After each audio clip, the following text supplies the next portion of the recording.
주일날 우리가 교회에 와서 함께 이렇게 예배하는 것이 우리에게 은혜인 줄 압니다. 아멘. 제가 일부 예배 때는 제가 긴장을 많이 해서 잊어버렸는데요. 많은 분들 축하해 주시고 응원해 주시고 또 이렇게 신경 써 주셔서 감사의 말씀 드립니다. 감사합니다. 네. 우리 함께 말씀 보겠습니다. 오늘 말씀은 누가복음 10장의 말씀인데요. 오늘 말씀을 통해서 하나님의 사랑을 우리가 좀 배웠으면 좋겠습니다. 하나님의 사랑입니다. 우리가 이 세상을 살면서 사랑에 대해서 많이 이야기합니다. 세상의 사람들이 또한 사랑에 대해서 많이 이야기하고요. 우리가 사랑으로 이 세상을 또한 살아가고 있습니다. 그렇지만 말씀이 말하는 하나님의 사랑은 우리가 해왔던 사랑과 또 누군가가 말하는 사랑과 또 세상이 말하는 사랑과 다르다는 것을 우리가 말씀을 통해서 알았으면 좋겠습니다. 우리가 세상 가운데 살면서 사랑에 대해서 많이 듣습니다. 많이 봅니다. 많이 우리가 또한 행하기도 하죠. 우리가 알았던 사랑, 우리가 행했던 사랑, 또 누가 그 사랑을 행함으로 인해서 우리가 보고 들었던 그 사랑, 그것과 비교해서 오늘 말씀이 말하고 있는 하나님의 사랑, 그것이 무엇인가 우리가 함께 나누기를 원합니다. 오늘 말씀은 율법학자의 질문에서 시작이 됩니다. 율법학자는 말 그대로 하나님의 말씀, 그 율법을 잘 알고 있는 자, 그리고 그 율법을 잘 다루는 자죠. 다른 사람들에게 율법을 잘 말씀해 주는 사람입니다. 그 사람이 예수님께 질문했습니다. 예수님, 무엇을 하여야 영생을 얻습니까? 이 땅 가운데 살면서 영생을 소망하는 것이 우리의 소원입니다. 그렇죠? 우리가 하나님 믿고 영생, 하나님의 나라에 들어가고자 하는 거 아닙니까? 그렇죠? 네. 이 사람이 예수님께 이것을 질문했습니다. 예수님은 이 사람에게 반문했습니다. 네가 율법학자인데 율법에는 뭐라고 써 있느냐? 이 율법학자가 대답했습니다. 온 힘을 다해 하나님을 사랑하고 내 몸과 같이 이웃을 사랑하는 것입니다. 율법학자는 신명기와 레위기 말씀으로 대답한 겁니다. 율법학자니까 자기가 알고 있는 율법대로 이 대답을 한 거죠. 예수님은 이 대답이 옳다 하셨습니다. 그리고 이를 행하라 하셨습니다. 여러분, 무엇으로 우리가 영생을 얻는다고요? 하나님을 사랑하고 이웃을 사랑하는 그 사랑으로 우리가 영생을 얻는다, 하나님의 나라에 들어간다 라고 예수님이 말씀하셨습니다. 이것이 하나님께서 우리에게 주신 사랑의 명령입니다. 이것은 우리가 할 수도 있고 때로는 할 수도 없는 것이 아니라 언제나 행해야 하는 하나님의 명령이라는 겁니다. 율법학자가 이 말을 듣고 재차 질문했습니다. 하나님을 사랑하고 이웃을 사랑해야 한다라고 하니까 그러면 율법학자가 다시 물어본 겁니다. 그러면 내 이웃이 누구입니까? 내가 내 몸같이 사랑할 이웃이 누구입니까? 라고 재차 질문한 겁니다.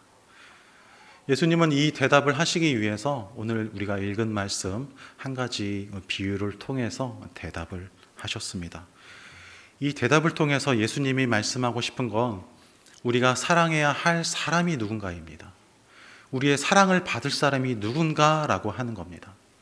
우리가 율법을 보면서 하나님께서 우리에게 명령하셨잖아요. 우리가 내 몸같이 우리가 이웃을 사랑해야 한다라고 하나님이 우리에게 명령하셨잖아요.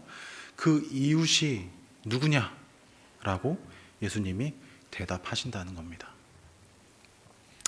예수님의 이야기는 이렇습니다. 한 사람이 예루살렘에서 여리고로 여행을 하다가 그 길에서 강도를 만났습니다.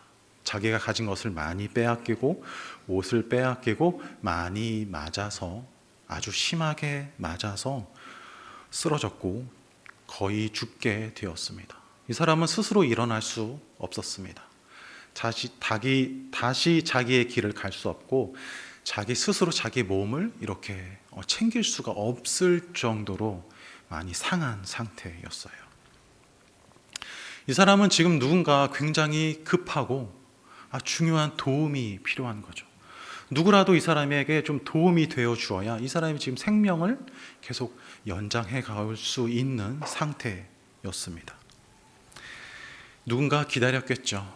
누군가 제발 오기를, 누군가 제발 날 도와주기를, 내가 은혜 입어서 이 어려움을 피해 갈 수 있기를 마음속으로 얼마나 간절히 소망했을까요? 여러분, 그렇게 소망할 때가 있으셨어요? 우리가 인생 살다가 정말 그 위급할 때 정말 누가 좀 도와주었으면 좋겠다라고 할 그때의 말이에요.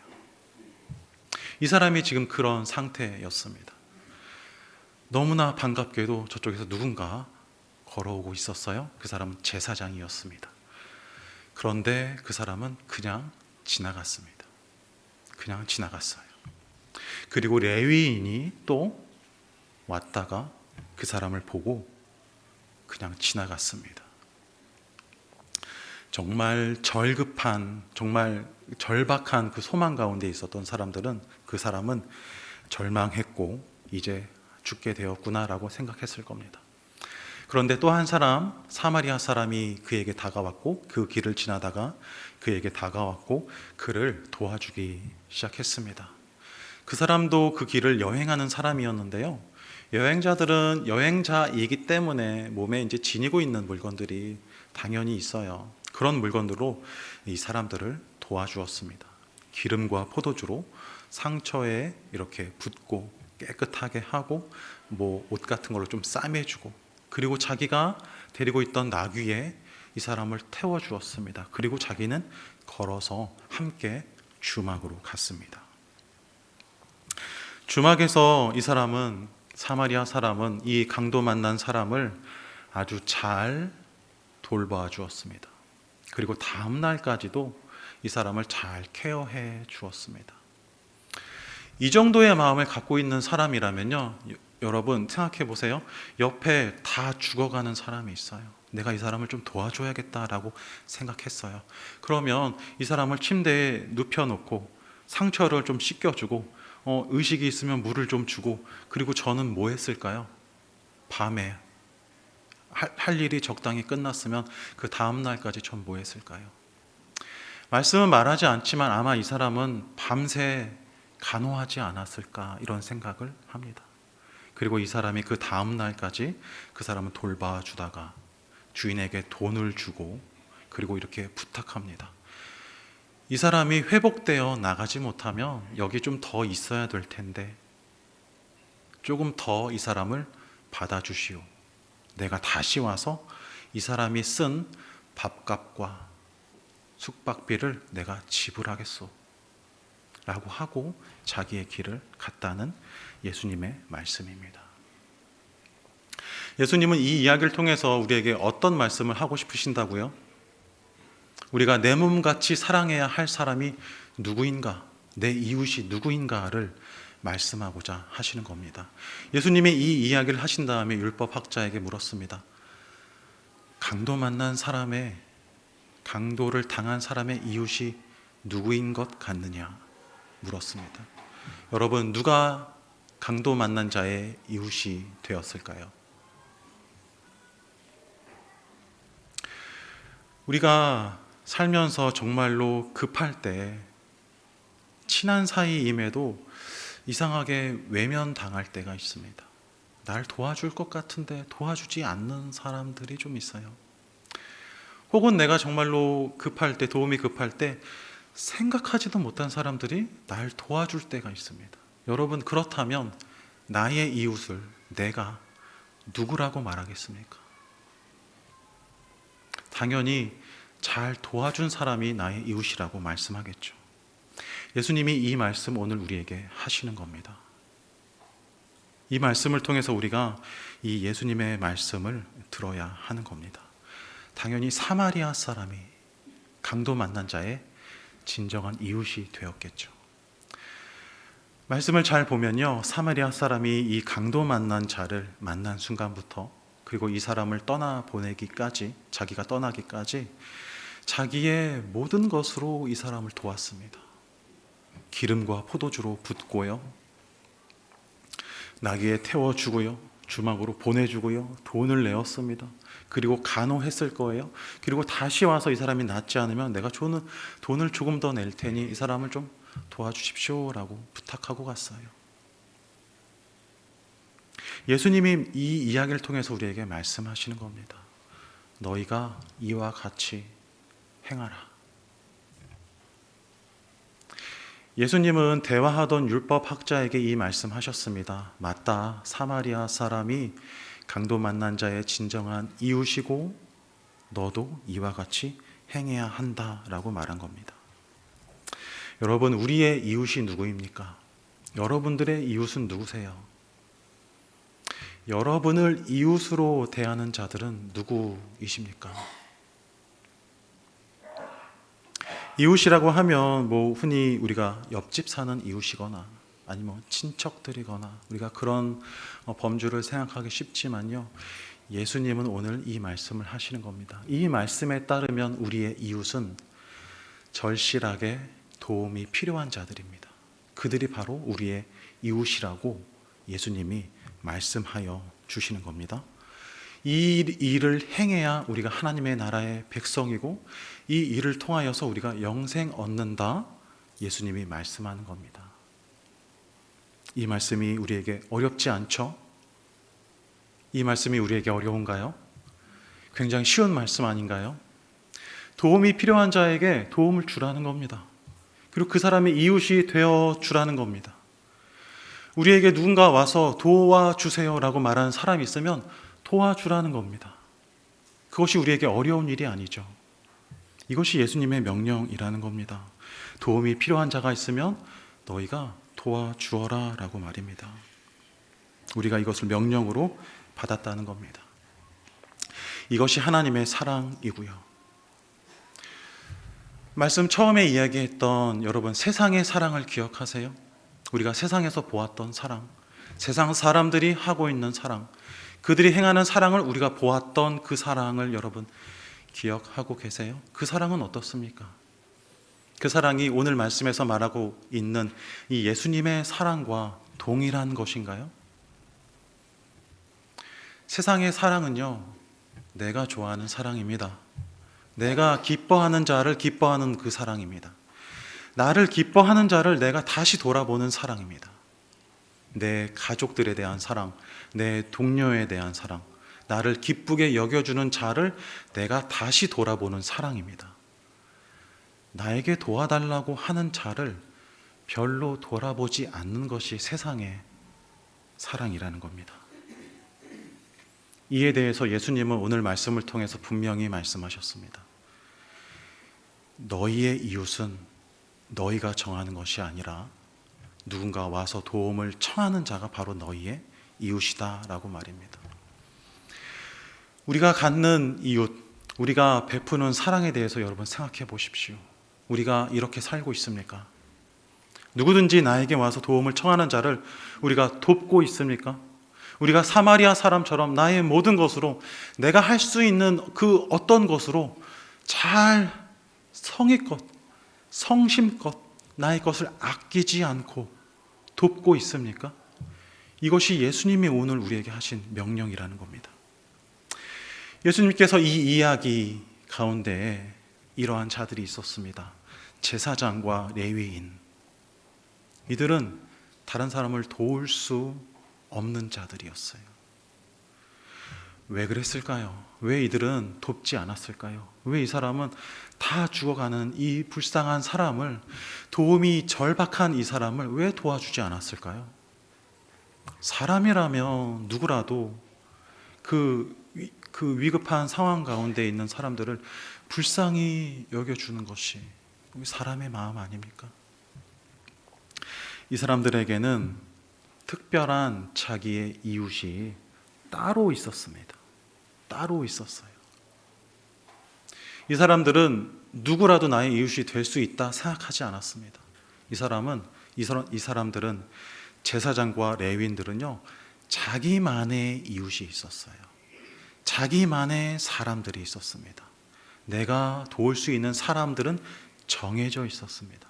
내가 식사에 초대받는 사람, 나를 내가 식사에 초대하는 어떤 사람들이 정해져 있었어요.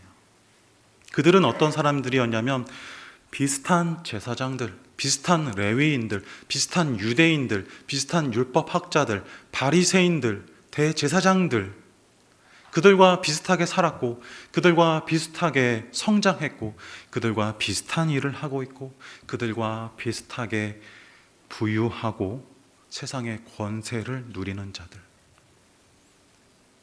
내가 식사에 초대하면 그 사람이 내가 초대한 식사에 와서 음식을 먹고 돌아가면 또 그 사람이 나를 초대할 법한 사람들,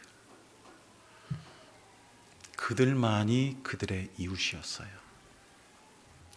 예수님이 대화하고 있는 이 율법학자도 그러한 사람이었습니다. 예수님이 이 말씀을 하시고 율법학자에게 뭐라고 말했습니까? 너도 이와 같이 행하라. 이 율법학자도 사마리아 사람 같은 자가 아니었어요. 도울 수 있는 자가 아니었어요. 자기만의 이웃이 따로 있어서 자기가 애쓰고 자기가 돌아보고 자기가 함께하는 자들만이 그의 이웃이라고 생각했던 자였습니다. 다시 말해서 명확한 기준이 있었던 거죠. 자기만의 정확한 기준이 있어서 그들만이 나의 이웃이다 라고 생각했던 거예요. 예수님이 바로 이 점을 지적하고 있는 겁니다. 이 율법학자에게 말이에요. 아주 분명한 선이 있는 거죠. 아주 분명한 경계가 있는 겁니다.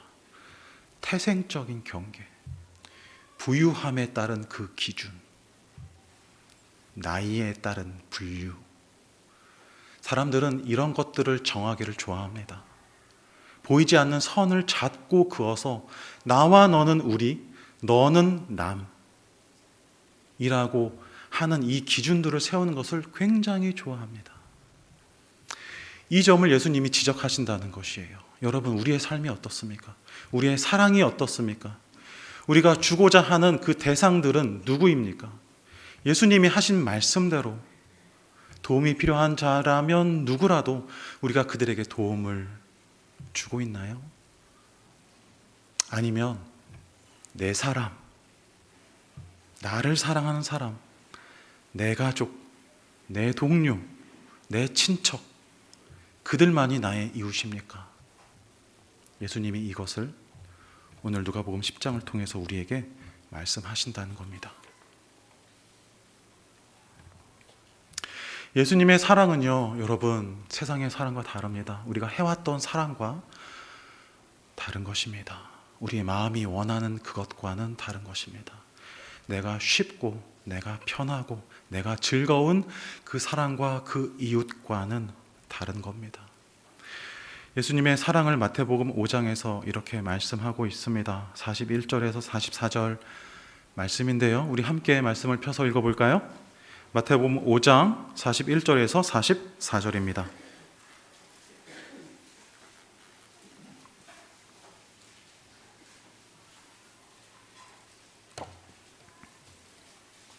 마태복음 5장 41절에서 44절입니다. 예수님이 우리에게 원하시는 사랑이 여기 이렇게 써 있습니다.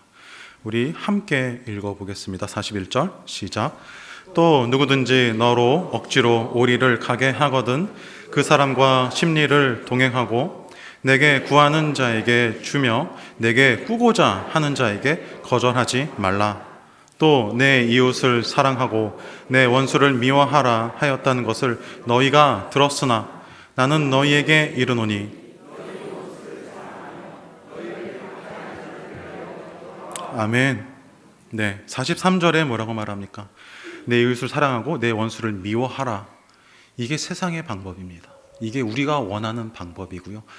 우리가 아주 쉽게 할 수 있는 방법이 이겁니다. 내가 좋아하는 사람 내가 사랑하고 내가 미워하는 사람 내가 미워하는 것. 그러나 예수님이 말씀하신 것은 원수를 사랑하고 박해하는 자를 위해 기도하라. 이것이 예수님의 말씀입니다. 우리가 사랑을 하는 데 있어서 우리 스스로 어떤 기준을 가지고 있다면요, 우리가 사랑을 함에 있어서, 우리가 인정을 베품에 있어서 우리의 안에 어떤 보이지 않는 경계가 있다면요, 우리가 그것으로 사람을 나누고자 한다면 우리는 세상 사람들과 다를 것이 없습니다. 세상 사람들이 다 이렇게 하고 있거든요. 친한 사람들에게 잘하고 안 친한 사람들에게 못하고, 관심 주지 않고 쳐다보지 않고 신경 쓰지 않는 삶을 말입니다. 우리 안에 이런 모습이 있다면 오늘 누가복음 10장의 말씀을 여러분 들으십시오. 그리고 이를 행하는 자가 되십시오. 이것이 예수님의 명령이고 이것이 예수님 오늘 우리에게 하시는 말씀입니다. 세상의 기준이 아니라, 나의 기준이 아니라 예수님의 말씀하신 이 말씀으로 우리가 살기를 원합니다. 여러분, 우리가 왜 이 명령을 제사장과 레위인들과 율법 학자들처럼 이 말씀을 우리가 알고 있지만 왜 우리가 이 말씀을 지키지 못할까요? 왜 우리가 이 뜻대로 행하지 않을까요? 왜 우리는 차별 없이 사랑할 수 없을까요? 왜 우리가 미워하는 자를 향하여 웃어주기가 힘들고, 왜 그들의 이야기를 들어주기가 힘들고, 왜 그들의 필요를 채워주기가 힘들까요? 저는 이렇게 생각합니다. 갈라디아의 말씀처럼 우리 안에 아직도 우리의 옛사람의 습성이 아직도 많이 남아있는 것이죠.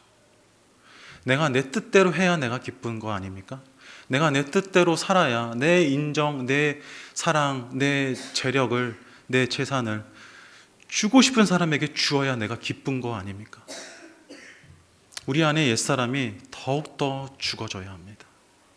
완전히 죽어야 합니다. 완전히 죽어야 합니다. 완전히 하나님 앞에 무릎 꿇고 내 안에 계신 하나님이 나를 통하여 살아가실 때 우리 안에 이런 일들이 일어날 것이라 믿습니다. 여러분, 이런 일들을 우리가 소망했으면 좋겠습니다. 나를 계속해서 비우고 나를 계속해서 하나님 앞에 무릎 꿇음으로 인해서 우리를 계속 죽이는 이 시간들 가운데 우리가 다른 사람들을 향하여 더욱더 나아가는 시간들을 가질 수 있을 겁니다. 여러분, 기도하고 계십니까? 여러분, 말씀 보고 있습니까? 여러분, 헌신하고 있습니까? 여러분, 다른 사람들을 향하여서 애정을 가지고 있습니까? 그리스도께서 우리에게 보여주신 사랑을 우리가 그대로 살아가고자 애쓰며 발버둥 치며 혀를 깨물고 옆구리를 꼬집으며 이루어 가고 있습니까? 그런 노력들 가운데 우리가 점차 변해갈 것이라 믿습니다. 예수님의 사랑을 여러분 생각해 보십시오. 예수님의 그 사랑은 우리를 사랑할 수 없는 사랑이었습니다. 예수님은 우리를 사랑할 수 없는 존재셨습니다. 우리가 죄인이었기 때문이죠. 죄인은 하나님을 향하여 나아갈 수 없는 존재입니다. 하나님을 향하여 절대 그 무엇 하나도 알 수 없는 존재들입니다. 우리는 하나님이 그 모습을 우리에게 보여주시지 아니하시면 우리는 절대 하나님을 부를 수 없고 알 수 없고 나아갈 수 없고 만날 수 없고 예수 그리스도를 믿을 수 없는 존재들이었습니다. 제사장과 레위인과 율법 학자들이 스스로 지키고 있던 그 선들이 우리와 하나님 사이에 있었다는 겁니다. 우리는 우리로서는 절대 넘어설 수 없는 선이었습니다. 그러나 하나님께서 우리를 향한 크신 사랑으로 그 선을 넘어오신 겁니다. 사랑할 수 없는 자들을 우리를 사랑하신 겁니다. 경계 없는 사랑을, 한계 없으신 사랑을 우리를 향하여 주신 것입니다. 그래서 우리가 그 사랑을 만난 것이고 이것이 우리가 받은 사랑입니다. 그 사랑으로 하나님 우리 안에 계시고요, 하나님이 우리 안에 그 일을 행하실 때 우리가 그 일들을 행할 수 있을 거라 믿습니다. 우리가 이것들을 소망했으면 좋겠습니다. 우리 안에서 하나님께서 일하실 날을 기대했으면 좋겠습니다. 우리를 계속 비우고 우리를 계속해서 하나님 앞으로 이끌고 가서, 여러분 때로는 억지로 하는 겁니다. 여러분 때로는 기쁘게도 할 수 있지만요, 여러분 우리가 죄인들이라서 때로는 억지가 아니면 하지 않습니다. 그렇게 우리가 하나님께로 나아가길 원합니다. 기도하고 준비하고 나를 통해서 하나님 일하실 그 날을 우리가 좀 소망했으면 좋겠습니다. 우리가 사랑할 수 없는 자들을 사랑하게 될 때까지 하나님 우리 안에서 일하시기를 우리가 간절히 원했으면 좋겠습니다. 겸손하게 하나님 앞에서 우리가 마음을 낮추고 우리 안에서 일하실 그 하나님을 우리가 소망했으면 좋겠습니다. 그 순간을 우리가 품는 자들이 되면 좋겠습니다. 기도 우리 한번 하면 좋겠습니다. 하나님, 한계 없는, 하나님 기준 없는 사랑을 우리에게 허락하여 주옵소서. 우리 함께 한번 기도하겠습니다.